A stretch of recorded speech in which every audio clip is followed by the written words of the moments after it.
যেহেতু ঢাকা থেকে নির্বাচন করব এটা মোটামুটি নিশ্চিত। সেই জায়গা থেকে নিজের ভোটটাও ঢাকায় নিয়ে আসা, কারণ ভোটটা যাতে অপচয় না হয়। আমি যদিও ভোটার হয়েছে আগে, কিন্তু কোনো নির্বাচনে ভোট দিতে পারি নাই।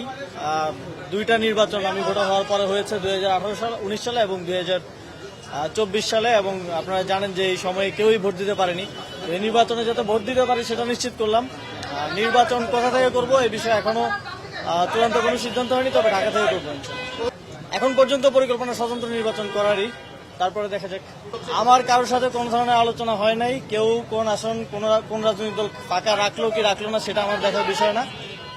আমি আমার সিদ্ধান্ত ব্যক্তিগতভাবে এককভাবেই নিব। সরকার থেকে পদত্যাগ করার পর থাকার প্ল্যান আছে ধানমন্ডি এলাকায়, তো সেই জায়গা থেকে যেখানে থাকবো সেখানেই ভোটার হওয়া। আপনারা তো জানেন যে নির্বাচন করার জন্য আপনি কোথায় ভোটার হইলেন সেটা গুরুত্বপূর্ণ না, আপনি দেশের নাগরিক বা ভোটার হলেই যথেষ্ট। তো সেই জায়গা থেকে ঢাকায় ভোটার হওয়া, যাতে করে নির্বাচনের সময় আমার ভোটটা অপচয় না হয়।